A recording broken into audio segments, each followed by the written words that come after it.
আল্লাহকে যে পাইতে চাই, হযরতকে ভালোবেসে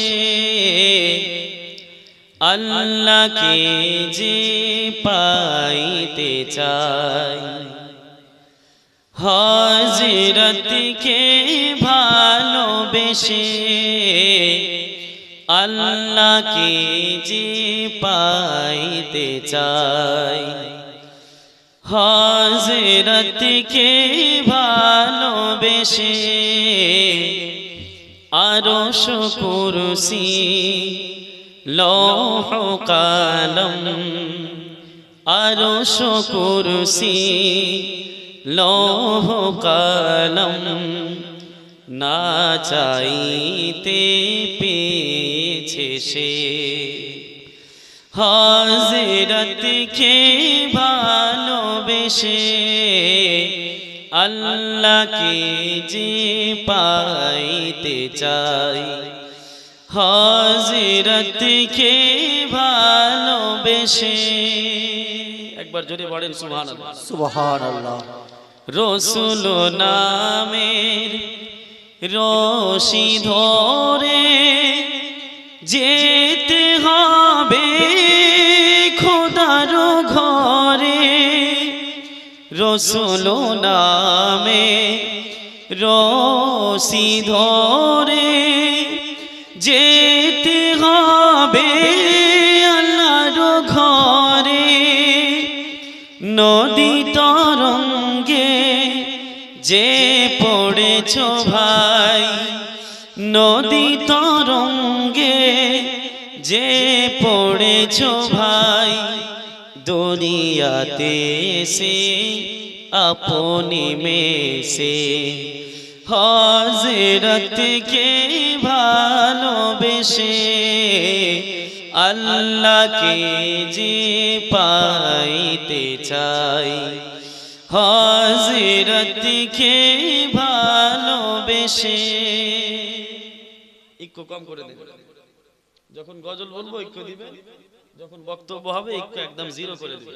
যাই হোক, আসুন, কালকে আমি আপনাদের সম্মুখে বলেছিলাম যে আল্লাহ রাব্বুল আলামিন আদম নবী থেকে নিয়ে সর্বপ্রথম আল্লাহ রাব্বুল আলামিন জিনাকে মানুষ বানালেন, নিজের হাতে আল্লাহ রাব্বুল আলামিন আদম আলাইহিস সালামকে সৃষ্টি করলেন, তিনার পুত্রকে আল্লাহ জান্নাতে তৈরি করলেন, জান্নাত থেকে তিনাকে আবার এই দুনিয়াতে পাঠালেন। তো আদম থেকে নিয়ে ঈসা নবী পর্যন্ত, আর ঈসা নবী থেকে নিয়ে কিয়ামতের শেষ বাচ্চাটা পর্যন্ত সমস্ত মানুষ জাতিকে, সমস্ত ফারিস্তাকে, সমস্ত জিন জাতিকে, সৃষ্টিকুলের সর্বশ্রেষ্ঠ সেরা সমস্ত নবী রাসূল আম্বিয়ায়ে কেরাম এবং ফারিস্তা পর্যন্ত সকলকে আল্লাহ রাব্বুল আলামিন কিয়ামতের দিনে নিজের সামনে দাঁড় করবেন। আল্লাহর হাবিব বললেন, কিয়ামতের দিনে আল্লাহ রাব্বুল আলামিন হযরতে ইসরাফিলের সূর ফুঁকার পরে পরেই যে যেখানে কবরস্থ হয়ে আছেন, যে যেখানে মারা গিয়েছেন, প্রত্যেকটা লাশকে আল্লাহ রাব্বুল আলামিন নিজের নিজের কবর থেকে উঠিয়ে মুলকে শামের দিকে নিয়ে যাবেন। ওরাতুন মুসাদ, তারা পায়ে হেঁটে হেঁটে মুলকে শামের দিকে যাবে, কেউ আবার দৌড়ে দৌড়ে যাবে। তাদের শরীরে কোনো পোশাক থাকবে না, তাদের শরীরে কোনো রকমের কোনো কাপড় থাকবে না, জামা কাপড় থাকবে না। কত ভয়ঙ্কর হবে দিন। হযরতে আয়েশা সিদ্দিকা রাদিয়াল্লাহু তাআলা আনহা, মা আয়েশা বললেন, ইয়া রাসূলুল্লাহ, ইয়া হাবিবাল্লাহ, নবী গো, কিয়ামতের দিনে মানুষ যখন সবাই উলঙ্গ অবস্থাতে উঠবে, তাদের শরীরে কোনো রকমের কোনো পোশাক থাকবে না, জামা থাকবে না, মানুষের শরীরে কোনো কাপড় থাকবে না। ইয়া রাসূলুল্লাহ, ইয়া হাবিবাল্লাহ, নবী গো, মানুষের শরীরে যদি কাপড় না থাকে, পোশাক না থাকে, একে অপরের দিকে যখন মানুষের নজর পড়বে, দৃশ্যটা কত দেখতে খারাপ লাগবে।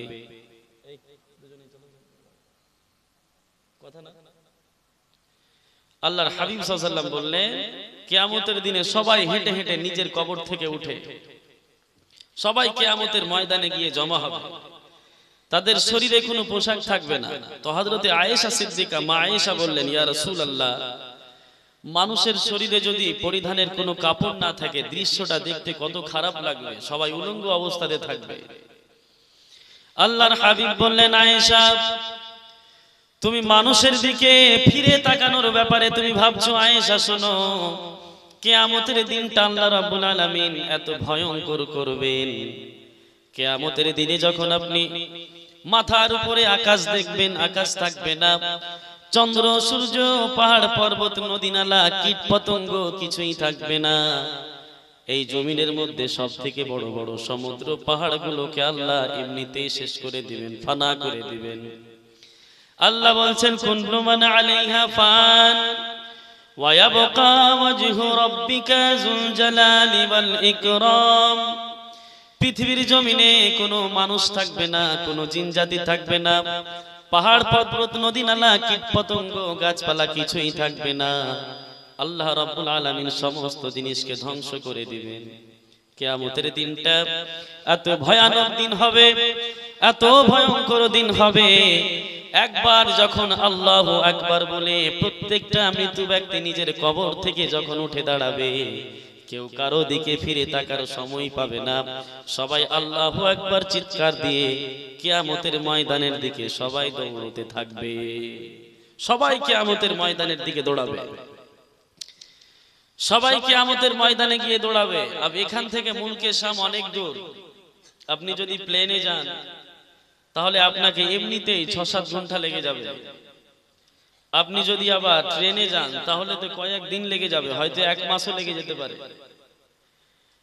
কিন্তু কিয়ামতের দিনে কোনো গাড়ি থাকবে না, কোনো সাওয়ারি থাকবে না, ট্রাভেলস করার জন্য কোনো ট্রেন এরোপ্লেন কিছু থাকবে না। আল্লাহ সবকিছুকে ধ্বংস করে দিবেন, হেঁটে হেঁটে যেতে হবে।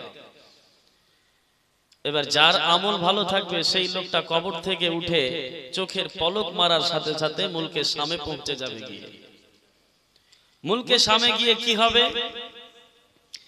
আল্লাহ রাব্বুল আলামিন আরশের জায়গাটা ছেড়ে দিয়ে আল্লাহ রাব্বুল আলামিন জজ হয়ে থাকবেন, জজ ফয়সালা শোনার জন্য। আদম থেকে নিয়ে কিয়ামতের শেষ বাচ্চাটা পর্যন্ত সকল মানুষ দাঁড়িয়ে থাকবে, সকল জিনজাতি দাঁড়িয়ে থাকবে, সকল ফারিস্তারা দাঁড়িয়ে থাকবে, সকল নবী রাসূল দাঁড়িয়ে থাকবেন, গওস কুতুব আবদাল আল্লাহর বড় বড় ওলিরা সবাই আল্লাহর সামনে লাইন লাইন হয়ে দাঁড়িয়ে থাকবে। লা ইয়াতাকাল্লামুন, কেউ কারো সাথে কথা বলবে না, কেউ কারো দিকে ঘুরে তাকাবে না। এবার কি হবে? সবাই লাইন লাইন হয়ে আল্লাহর সামনে দাঁড়িয়ে থাকবে। আল্লাহ রাব্বুল আলামিন দুইজন ফারিস্তাকে বলবেন, কিরামান কাতিবিনা ইয়ালামুনা মা তাফআলুন। প্রত্যেকটা মানুষের সাথে আল্লাহ রাব্বুল আলামিন দুইজন করে ফারিস্তা রেখে দিয়েছেন। আপনি পার্থিব জমিনে 60 বছর, 70 বছর, 100 বছরের জীবনে যা কিছু আপনি করেছেন, প্রত্যেকটা কথাকে সেই ফারিস্তারা গুনে গুনে গুনে গুনে আপনার নামে আমলের ডায়েরির মধ্যে তারা লিপিবদ্ধ করে রেখেছেন। কিয়ামতের দিনে যখন আপনি আল্লাহ পাকের সামনে দাঁড়াবেন, আল্লাহ রাব্বুল আলামিন আপনাকে আপনার নামে আমলের ডায়েরি দিবেন। আল্লাহ রাব্বুল আলামিন আপনাকে আপনার নামে আমলের ডায়েরি দিয়ে বলবেন, ইকরা কিতাবাকা কাফা বিনাফসিকা আল-ইয়াওমা আলাইকা হাসিবা। বান্দা, এই নাও তোমার নামে আমলের ডায়েরি, তুমি নাও এবং তুমি পড়ো। পার্থিব জমিনে তুমি কি কি করেছো, কোথায় নেকির কাজ করেছো, কোথায় গুনাহের কাজ করেছো, প্রত্যেকটা কথাকে আমি আল্লাহ ফারিস্তা দ্বারা লিপিবদ্ধ করিয়ে রেখেছি। বান্দা, তুমি আজকে পড়ো। আপনার নাম যদি হয়ে থাকে আব্দুল জাব্বার বা আব্দুল করিম, আপনার নাম যদি হয়ে থাকে এই পৃথিবীর জমিনে আপনার যে কোনো একটা নাম যেটা আপনি পৃথিবীর জমিনে ছিল, ওই নাম ধরে আল্লাহ বলবেন, বান্দা এসো সামনে। আল্লাহর সামনে আপনি দাঁড়াবেন, আল্লাহ রাব্বুল আলামিন আপনাকে আপনার নামে আমলের ডায়েরি দিয়ে বলবেন, বান্দা এই নাও তোমার নামে আমলের ডায়েরি, তুমি পড়ো। আর যারা আরবি পড়তেও জানে না তারাও কিন্তু সেদিন অটোমেটিক্যালি ভাবে প্রত্যেকটা মানুষকে আল্লাহ আরবি পড়ার ক্ষমতা দিয়ে দিবেন ব্যাকরণ অনুযায়ী। সবাই আপনারা আমরা সবাই নিজের নামে আমলের ডায়েরি পড়ব। আপনি দুনিয়ার জমিনে 100 বছরের জীবন পেয়েছেন, 60 বছরের জীবন পেয়েছেন, 70 বছরের জীবন পেয়েছেন। কোথায় আপনি কি নেকির কাজ করেছেন লুকিয়ে লুকিয়ে? কোথায় আপনি কি গুনাহের কাজ করেছেন লুকিয়ে লুকিয়ে? বিছানায় শুয়ে করেছেন, কোথায় গিয়ে করেছেন, কোন জায়গাতে করেছেন? প্রত্যেকটা কথা ফেরেশতারা আপনার গুনে গুনে গুনে গুনে আপনার নামে আমলের ডায়েরির মধ্যে লিখে রেখেছেন। কিয়ামতের দিনে যখন আপনি আপনার নামে আমলের ডায়েরি পড়বেন, আপনি প্রত্যেকটা কথাকে আপনি পেয়ে যাবেন সেখানে, যেটা আপনি দুনিয়ার জমিনে করেছেন। আপনি নামে আমলের ডায়েরি পড়বেন, দুনিয়ার জমিনে 60 বছর, 70 বছর, 100 বছরের জীবন পেয়েছেন, যা কিছু নেকির কাজ করেছেন, গুনাহের কাজ করেছেন, রব্বুল আলামিন বলছেন فَمَن يَعْمَلْ مِثْقَالَ ذَرَّةٍ خَيْرًا يَرَهُ وَمَن يَعْمَلْ مِثْقَالَ ذَرَّةٍ شَرًّا يَرَهُ। দুনিয়ার জমিনে তুমি যদি সরিষার দানা পরিমাণ নেকির কাজ করে থাকো, সেটাও আল্লাহর সামনে তোমাকে পড়তে হবে। দুনিয়ার জমিনে তুমি যদি সরিষার দানা পরিমাণ গুনাহের কাজ করে থাকো, সেটাও আল্লাহর সামনে তোমাকে দাঁড়িয়ে পড়তে হবে। আপনি কোথায় কি করেছেন সবকিছু আপনি পড়বেন। যারা কাফির থাকবে, যারা পাপী থাকবে, গুনাহগার থাকবে, তারা যখন তার নামে আমলের ডায়েরি পড়বে, তখন কি বলবে সেই কথাটাকেও আল্লাহ রাব্বুল আলামিন পবিত্র কোরআনুল কারীমের মধ্যে বলেছে। আপনি নামে আমলের ডায়েরি পড়ছেন, আপনার প্রত্যেকটা কথা আপনার নামে আমলের ডায়েরিতে লেখা আছে।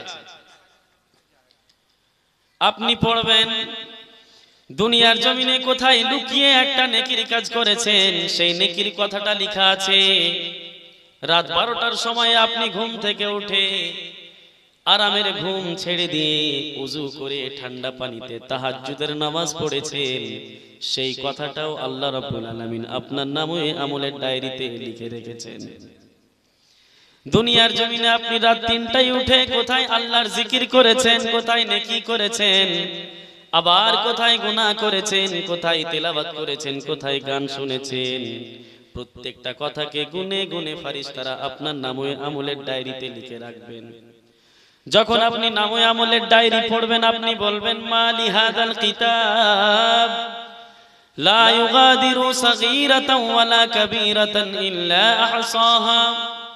আল্লাহ এই নামে আমলের ডায়েরিকে কি হয়ে গেছে, লা ইউগাদিরু সাগীরাতান ওয়ালা কাবীরা, এই নামে আমলের ডায়েরির মধ্যে ছোট্ট কোনো নেকির কথা ছাড়া হয় নাই, কোনো গুনাহের কথা ছাড়া হয় নাই, ইল্লা আহসাহা, কিন্তু লিখে দেওয়া হয়েছে। ওয়াজাদু মা আমিলু হাদিরা, পার্থিব জমিনে আপনি যা কিছু নেকির কাজ করেছেন, পার্থিব জমিনে আপনি যা কিছু গুনাহের কাজ করেছেন, প্রত্যেকটা কথা আপনি গুনে গুনে আপনার নামে আমলের ডায়েরির মধ্যে পেয়ে যাবেন। সবকিছু আপনি পেয়ে যাবেন, যা কিছু আপনি নেকির কাজ করেছেন, যা কিছু গুনাহের কাজ করেছেন, সবকিছু পেয়ে যাবেন। এবার যারা জান্নাতি হবে, জান্নাতীদের দল আলাদা হবে, আর যারা জাহান্নামী হবে, জাহান্নামীদের দল আলাদা হবে। রব্বুল আলামিন বলবেন ওয়ামতাজুল ইয়াওমা আইয়ুহাল মুজরিমুন, দুনিয়ার জমিনে যারা গুনাহ করে এসেছো, দুনিয়ার জমিনে যারা পাপ কাজ করে এসেছো, কাফের মুশরিক হয়ে দুনিয়ার জমিনে এসেছো, তোমরা সকলে একদিকে হয়ে যাও।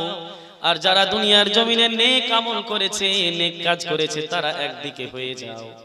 তার মানে কিয়ামতের দিনে সকল মানুষের ভাগ হবে দুই ভাগে, একটা হবে জান্নাতি, একটা হবে জাহান্নামী। একটা হবে জান্নাতি আর একটা হবে জাহান্নামী। এবার জান্নাতীরা জান্নাতের দিকে যাবে, জাহান্নামীরা জাহান্নামের দিকে যাবে। এবার জাহান্নামটা কত ভয়ানক হতে পারে, এই জান্নাতটা কত সুন্দর হতে পারে, জান্নাতের ছোট্ট একটা বর্ণনা দিয়ে আপনাদেরকে বুঝায়। রব্বুল আলামিন সমস্ত ফেরেশতাদেরকে বলবেন, ওরে ফেরেশতারা যাও, এই সকল মানুষ হচ্ছে জান্নাতি, যারা দুনিয়ার জমিনে নেক কাজ করেছে, ভালো কাজ করেছে, এদেরকে সকলকে তুমি জান্নাতের দিকে নিয়ে যাও। আল্লাহ রাব্বুল আলামিনের হুকম আদেশে সকল ফেরেশতারা জান্নাতীদের পিছনে হাঁটতে থাকবে, জান্নাতীদেরকে নিয়ে জান্নাতের দিকে রওনা হবে, জান্নাতের দিকে তাদেরকে নিয়ে যাবে আস্তে আস্তে। কিন্তু জান্নাত অনেক দূরে থাকবে। জান্নাত থেকে হাজার হাজার কিলোমিটার আগে, জান্নাতে প্রবেশ করার আগে জান্নাতের কিছু রিসেপশন এবং ওয়েলকামিং গেট থাকবে। যেমন আজকে যদি আপনি কোনো একটা বিশাল বড় বিয়ে বাড়িতে যান, তো বিয়ে বাড়িতে গেলে বা কোনো ফাংশনে গেলে আপনি দেখবেন মেইন যেটা দরজা আছে ওই দরজার আগে কিন্তু দুই একটা দরজা, দুই একটা স্টেপ আপনাকে আরো পার করতে হবে। অ্যাজ লাইক দ্যাট জান্নাতি যারা যাবে, জান্নাতীরা, জান্নাতীদের মেইন জান্নাতে এন্টার করার আগে আগে জান্নাতের তিনটা স্টেপ আরো হবে। জান্নাতের বড় বড় তিনটা দরজা হবে। জান্নাতের ওয়েলকামিং এবং রিসেপশন, তাদেরকে রিসিভ করার জন্য তিনটা বড় বড় দরজা হবে। আর প্রত্যেকটা দরজাতে আল্লাহর কোটি কোটি লক্ষ লক্ষ ফেরেশতা থাকবে। জোরে বলেন সুবহানাল্লাহ। বলবেন না? এই দেশে জলসা করতে এসে এটাই কষ্ট, মানুষ বুঝেই কম, হাদিস কোরআন জানেই না, কিচ্ছু বুঝেই না। তুমি যতই কষ্ট করে বলো হাদিস কোরআন বুঝবে না, কারণ জীবনে শুনেনি, জীবনে বুঝেনি। হঠাৎ করে যদি আমি জান্নাত আর জাহান্নাম নিয়ে কথা বলি, মানুষের বুঝতে তো কষ্ট হবে। তারপরেও আমি অনেক টপিককে ছেড়ে দিয়ে এই টপিকে কথা বলছি, যেন আপনি কিছু বুঝতে পারেন, শুনতে পারেন। এরকম চুপচাপ করে বসে শুনলে হবে? আমার সামনে তো শ্রোতাই নেই, আমি কাকে শোনাবো জালসাটা? পিছনে বসে আছো সব। এত দূরে থাকলে আমি কিছু বলতে পারবো? তোরা একটু কমন সেন্স ব্যবহার করো, ইউজ করো। কোথায় তুমি বসে আছো, কোথায় আমি বসে আছি? তুমি সামনে এখানে না থাকলে আমি কাকে বুঝাবো কথাটা? কে শুনবে বলো? মাইকের আওয়াজ গেলে হবে না তো। শুধু তোমরা আলিম ওলামার কথা শোনো না, আর তোমরাই আবার চায়ের দোকানে বসে কত রকমের ক্রিটিসাইজ করছো। আরে ওয়াহাবি জালসারা ভালো, এই বক্তা ভালো, ওই বক্তা ভালো, আমাদের জালসাতে গিয়ে কোনো লাভ নেই, কিছু বলে না। আরে তুমি শুনো তো আগে, আমরা তো শোনাতে এসেছি। তোমার শোনার কোনো ইন্টারেস্ট নেই, তুমি এসছো জিলাপি খেতে, বাজার ঘুরতে, মেলা ঘুরতে। জান্নাত জাহান্নাম তুমি যদি না শুনো, না বুঝো, তাহলে কি হবে? তোমার দুনিয়ার লাভ আছে? মানে জীবনের যে একটা মানে আছে, ওই মানেটাকেই চেঞ্জ করে ফেলেছে ভাদিয়া সমাজ। আমি জালসা করি, বড় বড় প্রোগ্রাম করি, আমার ফেসবুকে দেখবেন আপনি। আপনার এখানে কয়টা লোক আছে? এখানে তো 40 আর 40 লোক না। এই ছেলেটা বসে আছে, এদের গ্রামে আমি তাজপুরে বাটলে মিলাদ করতে যাই। মিলাদ করতে গিয়ে খুব কম হলেও 500-600 লোক পাই মিলাদে। এত বড় একটা জালসা এখানে সুলতান টোলাতে, তাই না বাবা ভাই?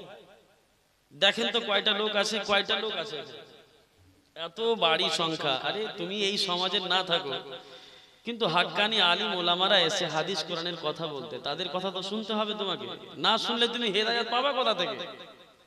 তুমি গুমরাহ হয়ে আছো। পেচ্ছাব করার পানে তুমি পানি নিতে জানো না, গোসল ফরজ কিভাবে আদায় করতে হয় তুমি এগুলো জানো না, নাপাক হয়ে আছো এখন পর্যন্ত। বিছানায় কিভাবে ঘুমাতে হবে, কিভাবে উঠতে হবে তুমি উযু করতে জানো না, নামাজে কয় রাকাত নামাজ, কোন ওয়াক্তের কিভাবে নামাজ পড়তে হয় তুমি এটাও জানো না। নামাজ পড়ছো, তোমার চোখ এদিকে যাচ্ছে, এদিকে যাচ্ছে, কখনো ঘড়ির দিকে দেখছো, নামাজটাও পড়তে জানে না, লে ঝামেলা।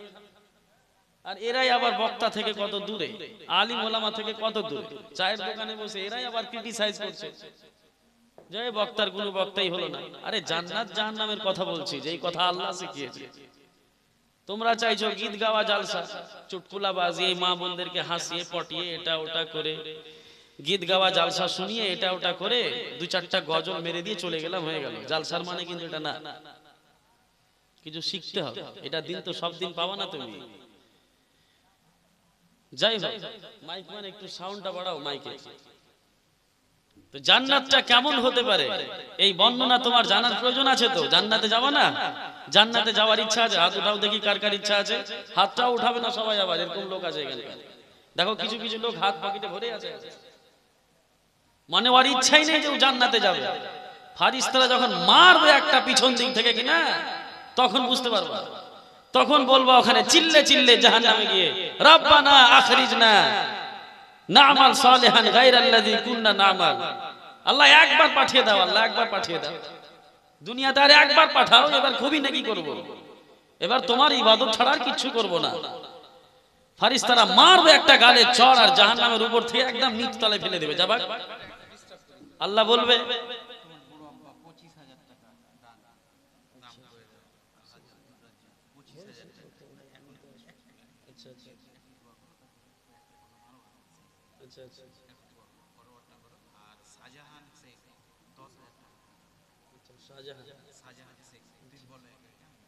আচ্ছা আচ্ছা, সুবহানাল্লাহ। যাই হোক, বক্তব্য হবে ইনশাআল্লাহ হবে। তার আগে এই মসজিদ যেহেতু জালসা, মসজিদকে কেন্দ্র করে, তাই না, আমার প্রাণ প্রিয় চাচা যান আলহাজ আব্দুর রাজ্জাক সাহেব কিবলা, উনার নাম সবাই জানে। মোথাবাড়িতে জালসা করতে এসেছিলাম, ওখানে বললাম, ওখানকার লোকও তিনাকে চিনে। সুবহানাল্লাহ। যাই হোক, আমার চাচা যান 25,000 টাকা দিয়েছেন। একবার জোরে সোরে নারা লাগা, নারে তাকবীর, নারে রিসালাত, নারে রিসালাত, সুবহানাল্লাহ। 25,000 টাকার দাম। এই গ্রামেরই আবার শাহজাহান শেখ নামে একজন ভাই আমার বা চাচা হবেন উনি, তিনি আবার 10,000 টাকা দিয়েছেন। একবার জোরে নারা লাগা, নারে তাকবীর, নারে রিসালাত, মাসলাকে আলা হযরত, নারে তাকবীর, নারে রিসালাত। সাদ্দাম শেখ এই গ্রামেরই নাকি? সাদ্দাম ভাই আমার, নারে তাকবীর, নারে রিসালাত। সাদ্দাম শেখ নামে ভাই আমার 5,000 টাকা দিয়েছেন। আল্লাহ তুমি কবুল করো। 5,010 টাকা বাদল মেম্বার এই গ্রামেরই, আচ্ছা পাশেরই বাদল মেম্বার সাহেব, তিনিও দিয়েছেন 5,010 টাকা, তাই না? আল্লাহ তুমি কবুল করো। আসুন সবার জন্য একটু অন্তরস্থল থেকে দোয়া করি, আমিন, আল্লাহুম্মা আমিন। আল্লাহুম্মা রব্বানা আতিনা ফিদ দুনিয়া হাসানাতাও ওয়া ফিল আখিরাতি হাসানাতাও ওয়া কিনা আযাবান নার। اللهم ربنا ظلمنا أنفسنا وإن لم تغفر لنا وترحمنا لنكونن من الخاسرين। রব্বুল আলামিন, মাগরিবের নামাজের পর থেকে নিয়ে এখন পর্যন্ত মাওলা আজকের এই পবিত্র মঞ্চে যাহা কিছু বলা হলো, তেলাওয়াত করা হলো, আল্লাহ তুমি সামিউ বাসির, আলিম ও খাবির। আল্লাহ তুমি সব কিছু শুনতে পাচ্ছ মাবুদ, তুমি সব কিছু দেখতে পাচ্ছ আল্লাহ গো। এই পবিত্র মঞ্চে আল্লাহ, এই মসজিদের নামে কেউ মাওলা 1,000, 2,000, 5,000, 10,000, 20,000, 20,000 টাকা দান করেছেন। বিশেষ করে মাওলা আমার প্রাণ প্রিয় চাচা যান, এই মসজিদকে কেন্দ্র করে তিনি 25,000 টাকা দান করেছেন। আরো একজন ভাই আমার সাদ্দাম হোসেন সাহেব, তিনিও 10,000 টাকা দান করেছেন। আরো একজন মেম্বার সাহেব 5,010 টাকা দান করেছেন।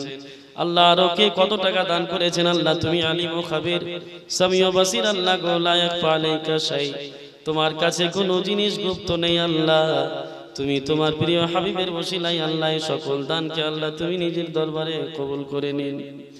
বিশেষ করে মাওলা এই দান দেওয়ার পিছনে আল্লাহ যেই মনোকামনা উদ্দেশ্য আছে, আল্লাহ গো তুমি তিনাদের জায়েজ মাকসাদকে আল্লাহ তুমি পূর্ণ করে দিন। রোজি রোজগারে বরকত দান করুন মাওলা, বাড়ি ঘরে বরকত দান করুন আল্লাহ। আসমানি জমিনি বালা মুসিবত থেকে সকলের তুমি হেফাজত করুন আল্লাহ গো রব্বুল আলামিন। যেই মনোকামনা উদ্দেশ্য নিয়ে আল্লাহ দান করেছেন আল্লাহ গো, তিনি আপনি সকলের মনোকামনা উদ্দেশ্যকে আল্লাহ তুমি পূর্ণ করে দিন। আল্লাহুম্মা রব্বানা যালামনা আনফুসানা ওয়া ইল্লাম তাগফির লানা ওয়া তারহামনা লানাকুনান্না মিনাল খাসিরিন। وصلى الله تعالى على خير خلقه محمد وعلى آله وأصحابه أجمعين برحمتك يا أرحم الراحمين آمين بحق لا إله إلا الله محمد رسول الله। আপনারা এবার শুনবেন একটু হাত উঠাও দেখি, কষ্ট তো করাবই, শুনবা এবার, ঠিক আছে না? হ্যাঁ, ইন্নাল্লাহা লা ইউগাইয়িরু কওমান হাত্তা ইউগাইয়িরু মা বিআনফুসিহিম। আল্লাহ ততক্ষণ পর্যন্ত তোমাকে প্রকৃতপক্ষে হেদায়েত দিবে না যতক্ষণ পর্যন্ত হেদায়েতের কিউরিসিটি উত্তপ্ত তোমার মধ্যে আল্লাহ দেখতে না পাবেন। এমনিতে আপনি হেদায়েত পেয়ে যাবেন না বাড়ির ভিতরে বসে থেকে। হেদায়েত পাওয়ার জন্য, প্রকৃতপক্ষে মুমিন হয়ে মারার জন্য অনেক বড় বড় দূরের সফর করতে হবে। আল্লাহর ওলিরা হেদায়েত পাওয়ার জন্য এক দেশ থেকে অন্য দেশ তারা পায়ে হেঁটে গিয়েছেন। এই মাখদুমে পাক নাম শুনেছেন? মাখদুমে পাক কেছুরা শরীফে মাখদুম পাকের মাজার। ওই মাখদুমে পাক ছিলেন মুলকে সিমনার, তিনি ছিলেন বাদশাহ, রাজত্ব করতেন, বাদশাহ ছিলেন বাদশাহ। তিনি স্বপ্নে দেখলেন যে তিনাকে কেউ একজন এসে বলছে তুমি হিন্দুস্তান চলে যাও, ভারতে চলে যাও, ভারতে। আজ থেকে 750 বছর আগেকার ঘটনা এগুলো। তিনি হঠাৎ করে ঘুম তখন তিনার ভাঙলো, তিনি ছিলেন দেশের রাজা। হঠাৎ করে ঘুম ভাঙলো, তিনি ভাবলেন আমার স্বপ্ন কখনো মিথ্যা হয় না, আমাকে কে যেন ভারতের জমিনে যাওয়ার জন্য আমাকে কেউ একজন বলছে। দ্বিতীয় রাত্রে তিনি ওই স্বপ্ন দেখলেন, তৃতীয় রাত্রে তিনি ওই স্বপ্ন দেখলেন, চতুর্থ রাত্রে যখন তিনি এই স্বপ্ন দেখলেন, তিনি আর কিচ্ছু করলেন না, নিজের রাজত্বকে ছেড়ে দিয়ে, সবকিছুকে ছেড়ে দিয়ে তিনি মুলকে ওই সিমনা বাগদাদ শরীফের আগে ওই মুলক থেকে তিনি চলে আসলেন ভারতের জমিনে হেঁটে হেঁটে 750 বছর আগে। জোরে বলেন সুবহানাল্লাহ। মাকদুমে সিমনা যে এত বড় আল্লাহর ওলি কেশু সাথে শুয়ে আছে, উনার দরবারে লক্ষ লক্ষ কোটি কোটি মানুষ যাচ্ছে। কেন? ওই লোকটা হেদায়েত এমনি পেয়ে নিয়েছে। হেদায়েত পাওয়ার জন্য আপনাকে কষ্ট করতে হবে, হেদায়েত পাওয়ার জন্য ঈমান আমলের হিফাজত করার জন্য আপনাকে স্ট্রাগল করতে হবে। এমনিতেই বাড়িতে বসে বসে শুধু আপনি কামিল মুমিন হয়ে যাবেন এই মতো হয় না। যাই হোক, আমার বক্তব্যের টপিক ছিল জান্নাতটা কত সুন্দর হতে পারে। হিসাব নিকাশ হয়ে গেল, আল্লাহ রাব্বুল আলামিন সমস্ত ফেরেশতাদেরকে বলবেন, ফেরেশতারা রে যাও জান্নাতীদেরকে জান্নাতে নিয়ে যাও। দুনিয়ার জমিনে আমার জন্য রোজা রেখেছে, নামাজ পড়েছে, হজ করেছে, যাকাত দিয়েছে আমার বান্দারা, আমাকে দেখে নাই। আপনি যখন ইশারের নামাজ পড়বেন, ফজরের নামাজ পড়বেন, যোহরের নামাজ পড়বেন, ইশার নামাজ পড়ে যখন আপনি বাড়ি ফিরবেন, আল্লাহর কিছু ফেরেশতারা আল্লাহর কাছে যাবে। আল্লাহর কাছে গিয়ে যখন আল্লাহ রাব্বুল আলামিনের দরবারে হাজির হবে, আল্লাহ রাব্বুল আলামিন আপনার প্রত্যেকটা মানুষের কথা জিজ্ঞাসা করবেন ফেরেশতাদেরকে, ফেরেশতারা রে বলো আমার বান্দার কাছ থেকে আসলে আমার বান্দা কি কাজ করছিল। যারা ইশার নামাজ জামাতের সাথে পড়েছো, ইশার নামাজ যারা পড়েছো, নামাজ কায়েম করেছো, ফেরেশতারা গিয়ে বলবে রব্বুল আলামিন তোমার বান্দাকে আমরা এমন অবস্থাতে ছেড়ে আসলাম তারা ইশার নামাজ পড়ছিল। আল্লাহ রাব্বুল আলামিন বলবেন আমার বান্দারা ইশার নামাজ পড়ছিল, আমার বান্দারা নামাজ পড়ে কেন? ফেরেশতারা বলবেন আল্লাহ তোমাকে খুশি করার জন্য, তোমাকে রাজি করার জন্য তোমার বান্দারা দুনিয়ার জমিনে ইশার নামাজ কায়েম করছে। আল্লাহ বলবেন ফেরেশতারা রে, যেই বান্দা আমার জন্য নামাজ কায়েম করছে সেই বান্দা কি কখনো আমাকে চোখে দেখেছে নাকি? যেই বান্দা আমার জন্য ইশার নামাজ পড়েছে, যেই বান্দা আমার জন্য ফজরের নামাজ পড়েছে, সুবহানাল্লাহ সুবহানাল্লাহ, মুফতি সাহেব তো ওই হয়ে যাবে একদিন, ওর যা কথা শুনে আমি পাগল হয়ে যাব। সুবহানাল্লাহ। যাই হোক, এই ছোট্ট ভাগনা আমার এর আম্মা জান রেজিনা বিবি, তিনি 5000 টাকা দান করেছেন। নারে তাকবীর, আল্লাহু আকবার, নারে রিসালাত, ইয়া রাসূলুল্লাহ, জলসা কমিটি জিন্দাবাদ। রেজিনা বিবি, এই যে আমার বোন 5000 টাকা দিয়েছেন মসজিদের নামে। আল্লাহ কবুল করুক এবং তিনার জায়েজ মাকসাদকে পূর্ণ করুক। আমরা পড়ি আমিন। তো আল্লাহ রাব্বুল আলামিন ফেরেশতাদেরকে জিজ্ঞাসা করবেন, ফেরেশতারা বলো যেই বান্দা আমার জন্য দুনিয়ার জমিনে দান করেছে, খায়রাত করেছে, ইশার নামাজ পড়েছে, ফজরের নামাজ পড়েছে, যোহরের নামাজ পড়েছে, সেই বান্দা কি আমি আল্লাহ আমাকে চোখে দেখেছে নাকি? ফেরেশতারা বলবে রব্বুল আলামিন তারা তোমাকে কখনোই চোখে দেখে নাই। আল্লাহ বলবেন তাহলে আমার জন্য ইবাদত করছে কেন? আল্লাহর হাবিব ফেরেশতারা বলবেন রব্বুল আলামিন তারা কোরআন পড়েছে, হাদিস পড়েছে, তোমার নবীর কথা মেনে চলেছে, তারা বলেছে আল্লাহর ইবাদত করতে হবে, ফজরের নামাজ পড়তে হবে, যোহরের নামাজ পড়তে হবে, আসরের নামাজ পড়তে হবে।